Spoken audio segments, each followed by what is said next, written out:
Hi there, it's Jenna from scribblinggrace.com. Today I'm doing a much requested tutorial video on how to paint the outside cover of a Bible.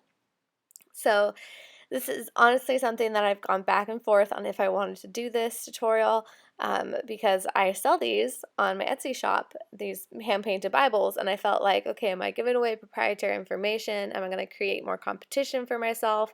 Are people going to stop buying from me because they can just do it themselves? And just a lot of these negative thoughts have been going through my head for weeks.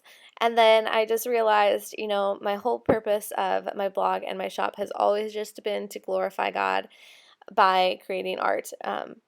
And I just wanted to share His word, and I wanted to teach other people how to grow their relationship with God through art. So I feel like I can't be keeping this back. I got to be sharing my knowledge and promoting community over competition. So I am happy to be sharing this tutorial with you guys.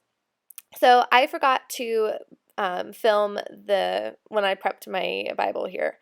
I've tried a bunch of different things to prep the Bible pages, or the Bible cover, sorry. Anywhere from just spray paint primer to gesso to nothing at all. And I know a lot of people, some Bible painters don't prep with anything. And honestly, I've tried them all and I feel like they all kind of act the same. There's, I don't think it's super necessary to prep the page unless you're using a glossy cover Bible. So I am using ESV Crossway double column journaling Bible. That's the stock Bible that I sell. And I do custom orders, just in case you're wondering, for other types of Bibles. But so I feel like with these cloth overboard covers, that is not super necessary to prepare the Bible. But if you're doing a glossy cover Bible, like I paint thrifted Bibles as well, and those are usually these glossy covers. And so those I use a spray paint primer, and that just helps my paint adhere better and keep it from chipping off. So um, yeah, so basically for this one, I just did a very thin layer of gesso and I painted on basically just like I'm doing now with my acrylic paint. Just really thinly, really quickly, let it dry, and then I go over with my acrylic paint. So I am doing the first layer of the background paint of this Bible. This was a custom order, and I use Liquitex acrylic paints, and I will do anywhere from 2 to 4 layers of this background. Um, it kind of depends on how well my coverage was and if I feel like it needs another layer or not. And I want to point out that you have to be careful around those the edges of the spine, I guess. Those you need to get that paint really well because those tend to chip. And I always tell my customers to treat your Bible with the utmost care because if you end up bending it all weird, it could definitely crack in those corners, especially along the spine. So just be aware of that and make sure that you get those edges along the spine really well. So I feel like I'm talking a mile a minute, but I have a blog post that goes along with this video, and I will put all the links to the supplies that I use. I'll break it down in case you feel like you're missing anything. Be sure to check out that blog post, and I'll put that link in the description below.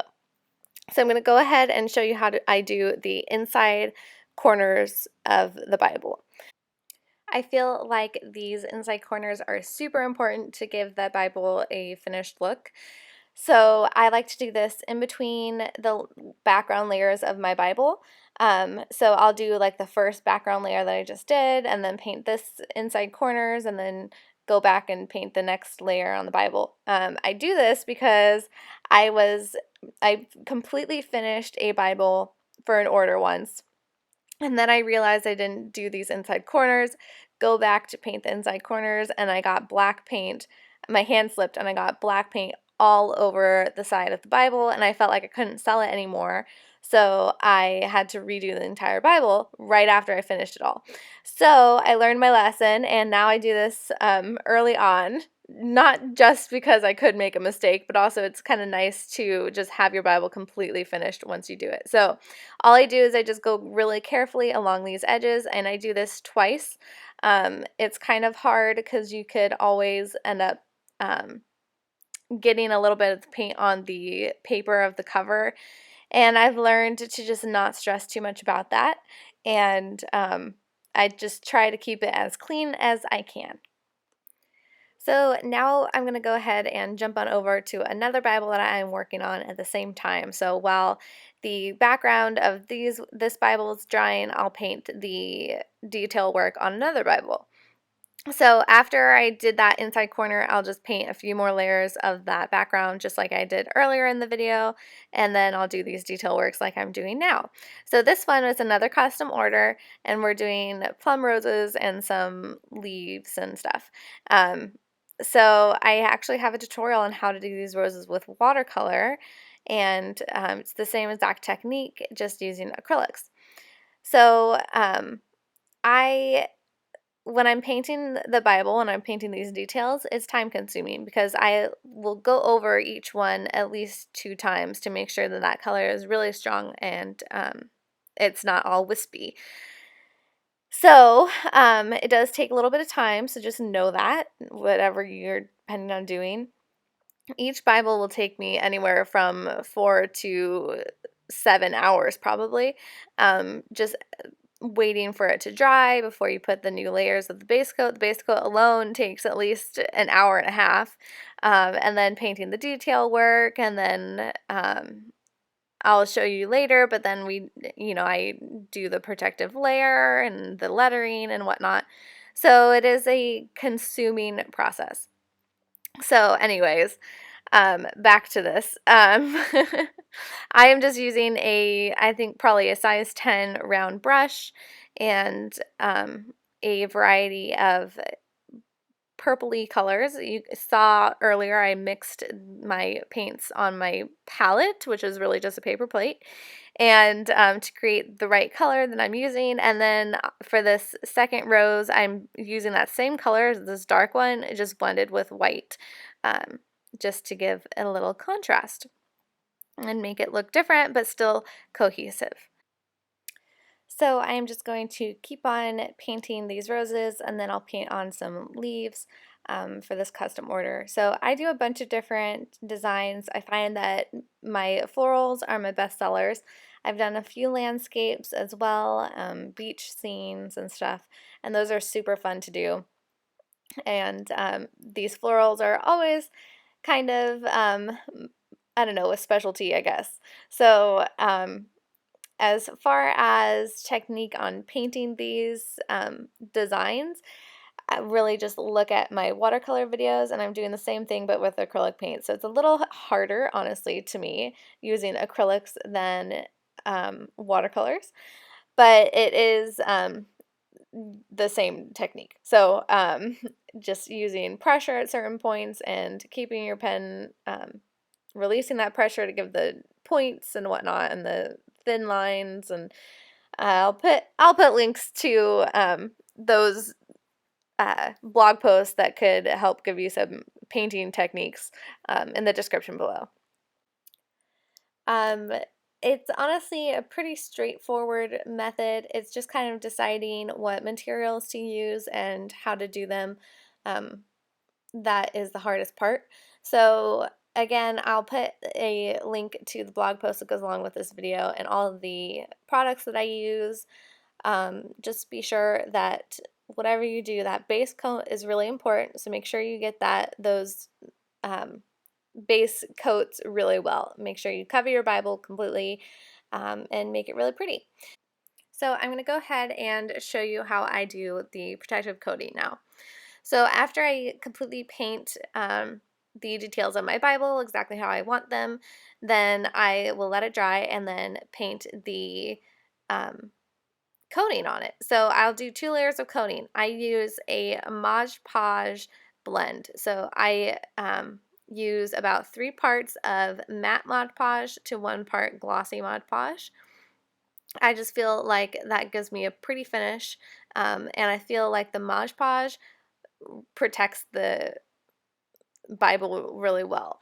A lot of people use a varnish or a spray varnish, and I've tried that, and I just feel like the Mod Podge gives me a little bit more thicker of a coating, and I feel like that's kind of important to protect the Bible from any wear and tear.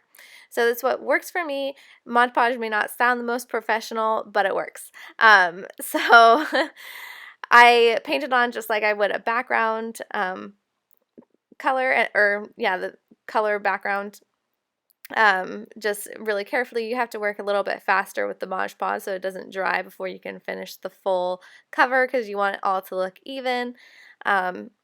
I feel like if you try it, you'll kind of just understand.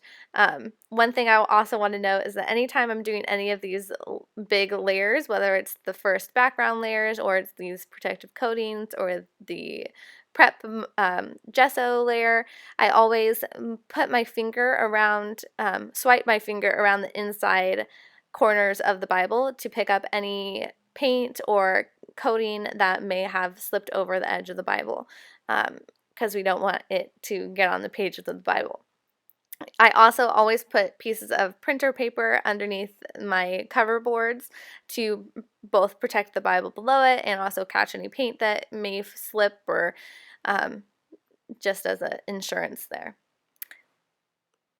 So after I do this protective coating, I will let it dry, and then I will do my lettering, and then I do another protective coating. So I do the 2 coatings because I like having the extra layer of coating, but also that first layer gives my Bible a nice smoother surface for me to do the lettering on. So I am using a Uniposca paint pen to do my lettering. I feel like all paint pens kind of have some issues, but I do really like this Uniposca one. Although the one issue with this one is that if you go too fast and it snags, it can end up splattering. So you have to be really careful when you're using it. But it is a really great paint pen in general. So I am doing faux calligraphy, and I have a tutorial and video and free printable and a blog post for how to do faux calligraphy. And again, in the blog post that goes along with this video, I'll put all those links, everything that you need to know in that blog post. So be sure to check that out. This Bible was a completely custom design, so everything from the background color to the floral design to the lettering choice of calligraphy to what is written itself is all custom chosen, which is really fun. And I also do semi-custom Bibles where I already have created the background, and then you just choose what you would like lettered on it. In this video, I'm only showing you the front cover, but I also do the spine and the back cover as well. And then, of course, afterwards, again, I let this dry, and then I will, I forgot to say that I do the lettering twice. So I go over it twice to make sure that the color is nice and strong. And then I let it dry, and then I'll do that last protective coating, and then I let it dry and ship it off to you. So, yeah, so I hope you found this video helpful. If you did, please give it a thumbs up and subscribe to my channel if you haven't already. And if you're interested in getting a Bible from me, I would love to create a Bible for you. I'll put that link in the description below. It's etsy.com/shop/scribblinggrace, I believe. All right, so I hope you have a wonderful day. God bless.